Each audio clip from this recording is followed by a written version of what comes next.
So here's what the Packers are losing with Aaron Rodgers out with that broken collarbone. Simply put, the best touchdown-interception ratio in NFL history. Tom Brady's second all-time, and he could throw 167 consecutive touchdowns without a pick and still trail Aaron Rodgers on this list. And with Aaron out, FPI doesn't like the Packers' chances.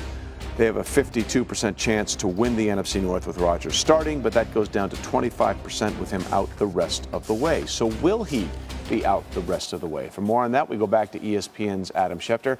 Adam, we know surgery is in Aaron's future. What are we talking about when we look at this surgery? Well, they're trying to figure out, the doctors now, where and when he's going to have the surgery, Trey, but they have not given up hope that at some point later in the year he could be back. Now, a lot will be dependent, of course, on how the Packers play without him, because if they can keep alive their playoff hopes, then maybe later on, at the end of the season, Aaron Rodgers could be healthy enough to rejoin them, depending on how that recovery goes. Remember, the last time that he hurt the collarbone, the left collarbone as opposed to the right one this time, it was 2013. He missed 7 games. He rejoined the team for the regular season finale against Chicago, in which they clinched a playoff spot. Surgery this time could expedite the healing process. And again, they don't want to pin their hopes to that, and nobody knows for sure, but they have not given up the idea that at some point later this season, right at the end, that maybe Aaron Rodgers could be able to play. All right, Adam, thanks very much. And again, the big difference from last time, as Adam alluded to it, left non-throwing collarbone as opposed to the right collarbone, which is what he uses to throw, but the surgery could expedite that. We talked about this a little on Monday, but I want to get back into it again because Mike McCarthy alluded to the idea that maybe Anthony Barr took it one step too far in driving Aaron Rodgers to the ground. All three of you have had time to sort of disseminate and sort of go through that play and look at it again and again. Do you see anything there that was, if not illegal, too far? No, listen, as somebody that understands how vulnerable quarterbacks are when they're standing there and they're getting hit by someone like these guys or even bigger guys, I don't have any issue at all with this hit. And I think that Mike McCarthy should be careful because just watch Clay Matthews for an entire season. There's nothing dirty about Anthony Barr's hit. Yeah, I think obviously the problem is he lost Aaron Rodgers, and he's upset because Aaron Rodgers is one of the best football players in the world, and he is what makes their team go. And so I get those things, but if Aaron Rodgers pops up there, this is a hit we aren't talking about. Nobody's asking, did he drive him into the ground? Did he put his weight on him? Did he take too many steps? These aren't questions that we're posing, and so for me, it's more about the result than the actual play. Yeah, you know, times are a lot different now in the NFL. That every time someone gets hurt or every time someone doesn't get up right away from a hard hit, there's a debate about, was that too much? Was that too far? Are you now unnecessarily imposing your will physically on football players? And it's interesting how the game over the past 15 years has gone from one where inherently it's a game that physicality is championed and it is coached because it is a physical game, and imposing your will is something some of the greatest coaches of this game have taught from the very beginning. And now when a hard hit, a hard clean hit is made on a player, on a marquee player obviously here, and he gets hurt, now it's a debate about whether or not, well, was that too far? Well, you know, those lines are becoming very blurred now as far as what is too far and what is clean.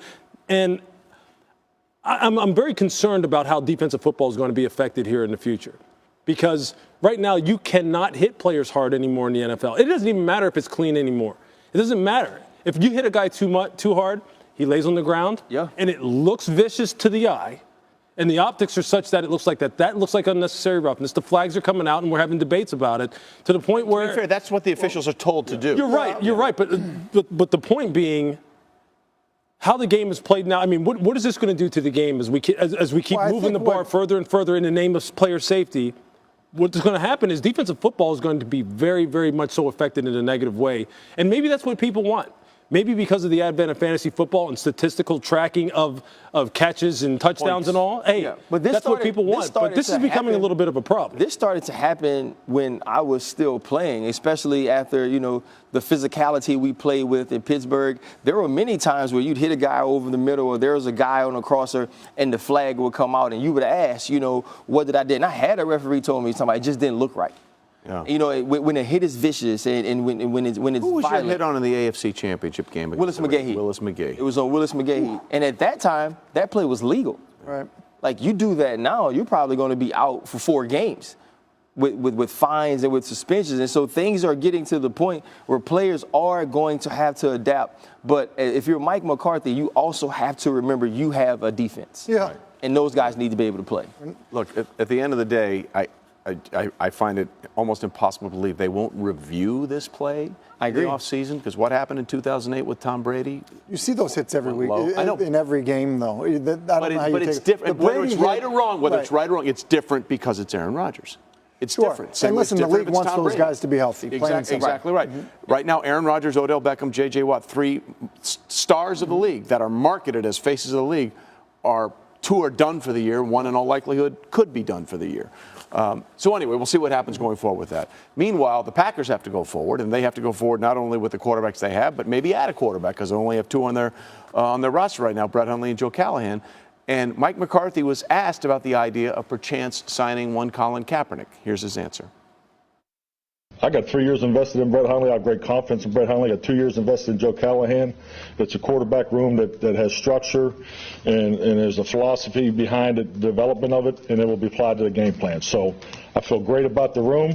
That's not a really concern of mine. I'm more focused on getting back to playing Green Bay Packer football, because yesterday was not anything where we needed to be. Like that injury, would you entertain the idea of bringing Colin Kaepernick in to compete for that backup job? Did you just listen to that question I just answered? Just to bring it in? Okay, I got 3 years invested in Brett Hundley, 2 years invested in Joe Callahan. The quarterback room is exactly where it needs to be, okay? We're fortunate to have a great quarterback in Aaron Rodgers.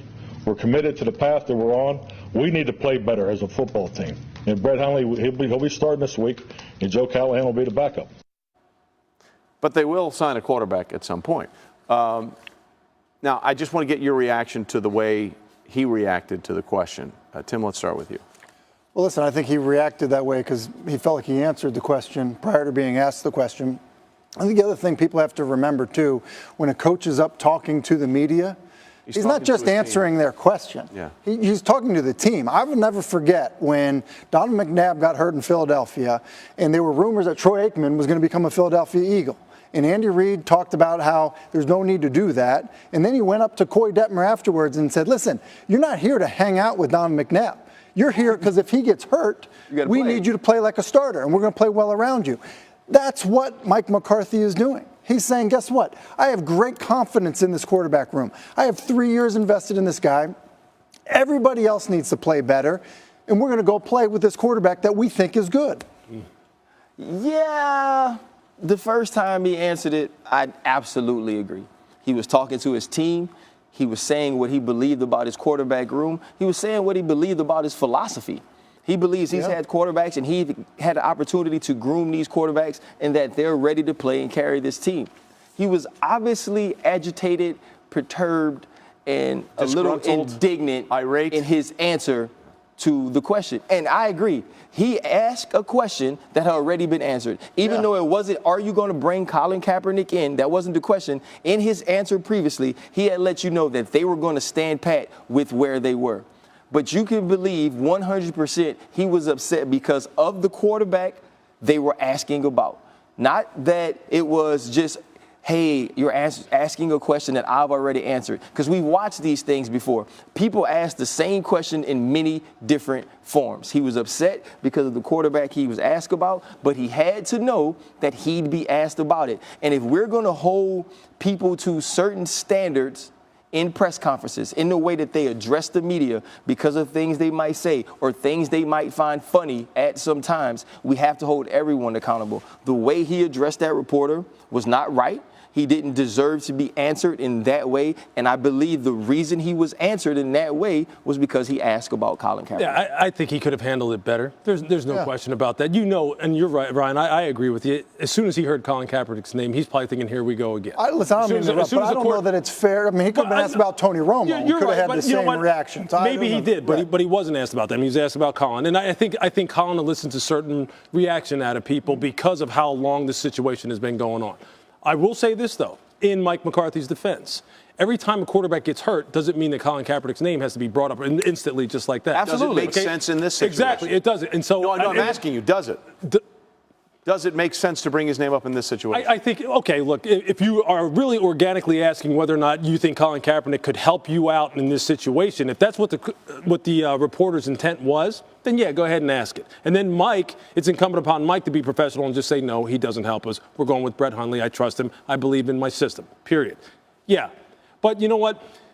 I don't really know what the reporter's intent was at the time. And I think we'd be naive to think that everyone who's asking those questions is asking it from a really pure place, meaning I'm just asking you a football question. You know, there's some people who just want to throw it out there to get a response and see how you'll handle it and just keep that conversation going. That it really has nothing to do with football and what really helps the Green Bay Packers. I'm not speaking for the reporter, but I'm sure, again, if you're trying to flip-flop back and forth between what is Mike thinking and what's the reporter thinking, I guarantee you Mike in the back of his mind is going, I knew somebody was going to ask that, and I'm already ticked off about the fact that I lost my Hall of Fame quarterback. And now you're going the question. That's right, and now you're going down this road. And so listen, it's one of those situations where everybody could have I in no way, and then we talked about this before, Trey, when the Tennessee Titans brought in Brandon Whedon. I in no way think Colin Kaepernick is the answer for every quarterback situation. I don't think he needs to be brought up in every quarterback situation because he doesn't fit everywhere. I don't think that the question should be asked in every press conference, but it will be. And I can't speak to Mike McCarthy's intentions. And when I say because he was asked about Colin Kaepernick, I don't say it in a way that brings up race. I mean, shoot, Brett Hundley is going to be the quarterback. Yeah. I don't say it in a way that makes it seem like has any negative feeling about him. I do know it probably gets annoying to hear it constantly, but what I'm saying is I believe that name elicited that type of response. Yeah, listen, sir, he's certainly a flashpoint. There's no question. Sure. But you look at the track record of guys that the tree that Mike McCarthy falls under, or even Mike McCarthy. Mike McCarthy has played backup quarterbacks in the past, whether it's been Seneca Wallace, Matt Flynn, or Scott Tolzien, or whoever it's been. He's played backups there, and that's what a lot of people believe in. And by the way, the reason Brett Hundley is there is because Brett Hundley might be the next Aaron Brooks, the next Mark Brunell, the next Matt Hasselbeck, as devastated as they are about Aaron. Sure. They actually have a guy that's a really talented quarterback. That they might like. That they maybe are excited. Hey, guess what? Jimmy Garoppolo got hurt, and then there was value there for the Patriots. Right. The same thing could happen to Green Bay. And we'll see what happens this week with Green Bay when they go back to Lambeau this Sunday to take on the New Orleans Saints in the first game this season. Oh, Tennessee, your long Indianapolis nightmare is over. By winning, you snap an 11-game losing streak that you had to Andrew Luck and the Colts. Jacoby Brissett obviously in there at quarterback. First and goal from the 9. Play action. And ladies and gentlemen, we found a highlight where Jack Doyle caught the ball, which was a real problem for him last night. But nice play action here. Ryan, to freeze Brian Orakpo. Hey, that's what you do. You put him in a situation where he has to make a decision on what to do. They got him beat there, and Dole actually caught the ball. Right. Brissett, 21 of 37, 212 yards in the score. Now, Marcus Mariota, Lewis, look, what his strength is running the read option, but because of that hamstring, he never moved from the pocket. Yeah, he's continued to show the kind of growth that you want to see in a player who can make plays outside the pocket, and you just saw him develop a comfort in the pocket as the game wore on to where he hit his biggest throws in the most key moments late in the game. However, it did stumble right out of the break in the second half. There's John Simon, who's actually been a really good player for the Colts. Returns at 26 yards. Mario would not let that pick six, though, keep him down. Mentally strong. What you were alluding to there, Ryan. Lewis, game tied at 22, first and 10. Mariota, no hamstring problems there. Taywan Taylor right there, the third-round pick for a 53-yard score. That's just beautiful. Hey, that's a huge throw, but it also helps when you beat the safety in cover 2 with a great post-corner move. You mean 6 yards of separation also helps? Just thinking. Mariota, 23 of 32, 306 yards, 1 touchdown to pick 6. The Titans snapped their 11-game losing streak to Indianapolis. Tennessee came in with a clear-cut plan to establish the run and utilize play action, and don't let Mariota run. He was 10 of 11 on play-action passes while throwing for a career-high 185, which included that 53-yard strike to Taywan Taylor, who, as Ryan alluded to, had busted the coverage. The Titans also limited Mariota's movement. Only 1 of his 32 attempts came from outside the pocket. So let's break this down, and wait a minute. Whoa! When did you get here? Positive. Positive. Snuck it in the highlight. It was such a good highlight. I was like, let me in. Positive. Tim Hasselbeck is here. Tim, as the former quarterback on the desk, I'll start with you. What did you make of Mariota, especially when you knew he really couldn't do one of the things which is his strength, which is running the football? I was really impressed. I think Lewis alluded to it. I mean, when you look at Tennessee's offense, what they do is they have design quarterback runs, and then he scrambles on his own. And so to go into a game knowing you don't have the ability to use that, it takes discipline to not fall into it and re-injure your hamstring. And then it also shows you growth in that he was good from inside the pocket. And so I think that the Tennessee coaching staff and really just Titans fans in general should be thrilled that there was a game where this quarterback, who's a tremendous runner, was able to have a lot of success playing as if he had the running ability of somebody like Tom Brady. I mean, that's what he did, and he was successful with it. Whoa. Are you impugning the running ability of Tom Brady? I am. Whoa, okay. It's exactly what I'm doing. Negative in the house right there. That's a really thin limb you're climbing out on. He did run a forever, for sure. But, hey, straight up. More importantly, for the big picture then, let's talk about this division. Titans, Jags, and Texans, all 3-3. In a three-way tie for first place. The Colts are just one game back at 2-4. Are we sold on Tennessee right now? I'm not sure. Yeah. By the way, that's a fair answer. Yeah, I'm not sold. I'm not. Listen, coming into the year, Tennessee was the trendy pick to win this division. Everybody was saying that Marcus Mariota was going to take that next step. And from what Tim saw last night and what we've seen from the highlights, he has taken a step to be a better pocket passer. But Lou talks about this each and every week when we mention the Tennessee Titans. They can't stop the big play. And last night you scored 35 points, so you have an opportunity to where that doesn't bite you in the butt. But when it gets down the line and when you're playing some of these better offenses, you're going to have to find ways to stop people because Marcus Mariota won't have guys running over like Taylor was last night each and every week coming down the stretch. Yeah, in the passing game, you have to have one of two things. You either better have pass rush or you better have great cover corners that can help your pass rush in terms of giving them more time to get to the quarterback. And right now, the Titans haven't been able to produce either. So now it's really going to be upon Dick LeBeau down the stretch. Start dialing up some of the stuff you used to dial up when Kevin Green and those guys were like terrorizing us at the Browns way back in the Stone Ages where they were just killing our quarterbacks. Because that's you're right. In the AFC, you know you're going to play some heavyweights here if they're able to get into the playoffs and win this division that can put it up in the air and strike you with plus 20-yard plays. And right now, that is their Achilles heel. Yeah, right now, so we're looking at this division in a three-way tie. The Titans travel to Cleveland. The Jags are at the Colts, and the Texans have the bye. For more on the Indianapolis Colts and their quarterback decision, let's go back to insider extraordinaire Adam Schefter. Adam, Brissett actually played pretty well last night, but obviously Colt fans would like to have Andrew Luck back sooner rather than later. It looks like it's not going to be this week against the Jags, so what's the latest timetable for him?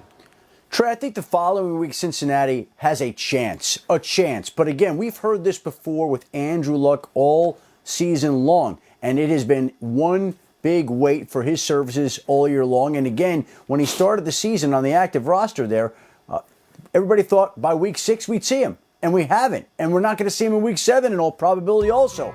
But again, I think there's some quiet, cautious optimism that the following week could be in play, depending on how he looks in practice. But the one thing that has been consistent here is that the Colts refuse to rush him along. They're not going to put him out there before they and he feel that he's ready, and they want to make sure that he's right before they put him out there. Look, he's played with a lot of shoulder pain the last couple of years. He's been out there at times when perhaps he shouldn't have been. They're not going to make that mistake again, knowing how valuable he is to the long-term future of that franchise. You're exactly right. And as Herm Edwards said, when he had the same situation with Chad Pennington when he was the head coach of the Jets, this is a year. It's really a full year until he gets back to being 100%. All right, Adam, thanks very much. We'll see what happens going forward with the Colts quarterback situation.